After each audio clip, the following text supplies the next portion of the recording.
Assalamualaikum warahmatullahi wabarakatuh. Baik, kami di sini dari kelompok 11 yang beranggota saya sendiri, Devi Kontika, Indah Permatasari, dan Iwan Pranata, di mana kelompok kami akan menjelaskan sedikit tentang Muhammad Arqaun. Dan di sini saya sendiri akan menjelaskan tentang biografi Muhammad Arqaun. Muhammad Arqaun dilahirkan di wilayah Baper di Taurib, Mimon, kabilah Aljazair pada tanggal 12 Januari tahun 1928 Masehi. Menyelesaikan pendidikan dasar di desa asalnya.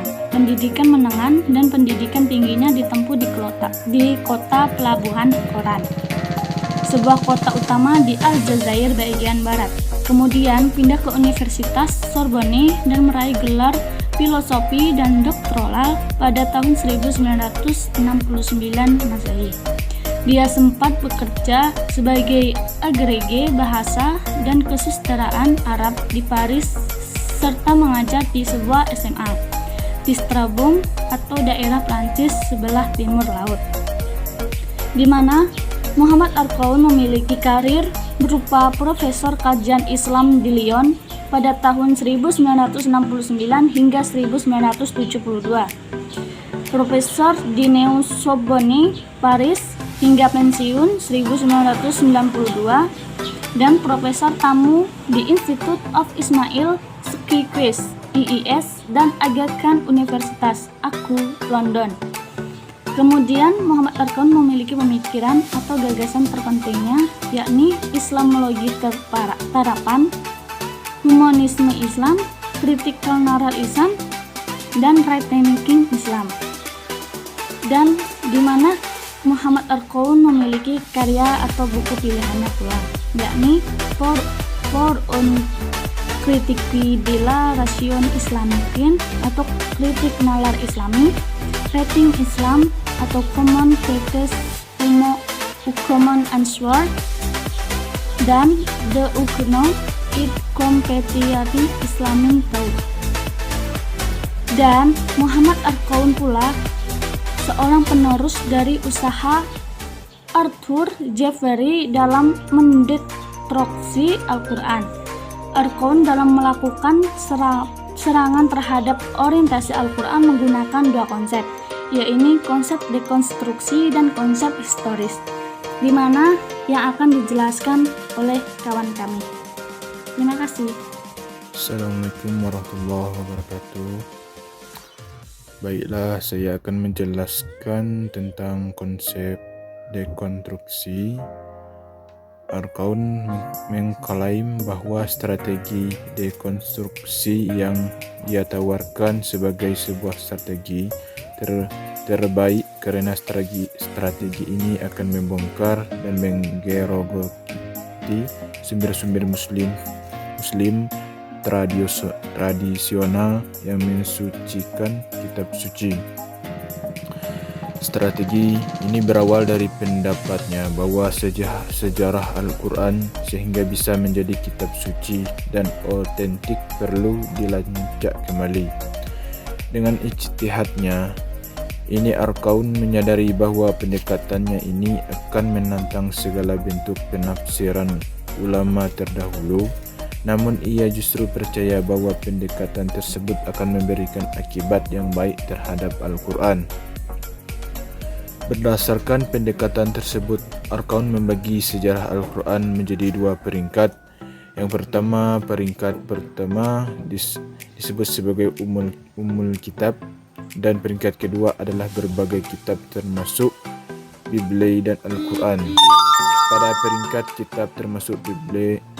Pada peringkat pertama, wahyu bersifat abadi, namun kebenarannya di luar jangkauan manusia, karena wahyu ini tersimpan dalam Lauh Al-Mahfuz, wahyu preserved tablet, dan berada di sisi Tuhan, dan yang bisa diketahui manusia hanya pada peringkat kedua yang diistilahkan oleh Arqaun sebagai Al-Quran edisi dunia, Edition Terrestres. Namun menurut Al-Quran, pada peringkat ini telah mengalami modifikasi dan revisi dan substitusi.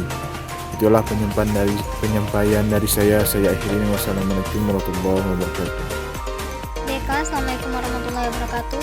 Saya Indah Permatasari akan melanjutkan penjelasan dari teman saya yang tadi, yaitu tentang konsep historitas, di mana Al-Quran menyatakan bahwa strategi terbaik untuk memahami historitas keberadaan umat manusia ialah dengan melepaskan pengaruh ideologi, sehingga menurutnya metodologi multidisiplin dari ilmu sejarah, sosiologi, antropologi, psikologis, bahasa, semiotik harus digunakan untuk mempelajari sejarah dan budaya Islam.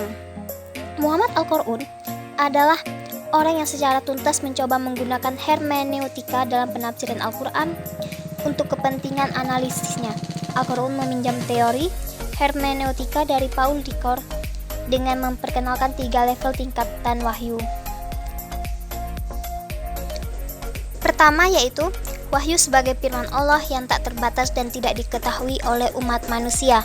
Kedua yaitu wahyu yang nampak dalam proses sejarah berkenaan dengan Al-Quran. Hal ini menunjukkan pada realitas firman Allah sebagaimana diturunkan dalam bahasa Arab kepada Nabi Muhammad selama kurang lebih 20 tahun.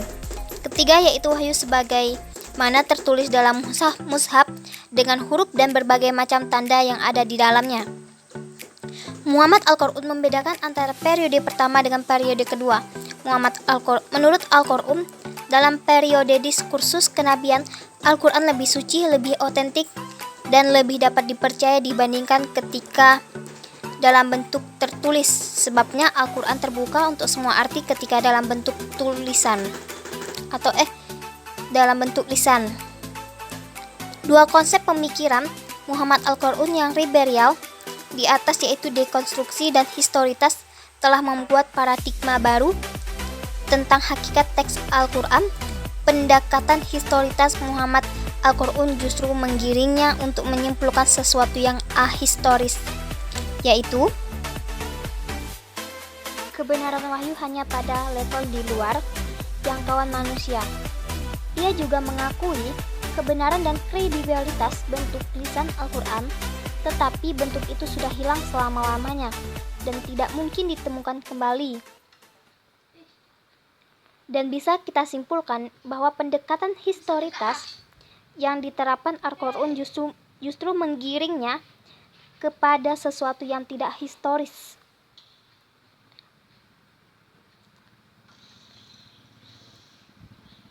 Sesuatu yang tidak mungkin dicapai kebenarannya oleh kaum muslimin. Padahal sepanjang zaman, fakta historis menunjukkan kaum muslimin dari sejak dulu, sekarang, dan akan datang meyakini kebenaran Al-Quran, Mushaf Utsmani. Sekian penjelasan dari saya. Lebih dan kurangnya saya mohon maaf. Wassalamualaikum warahmatullahi wabarakatuh.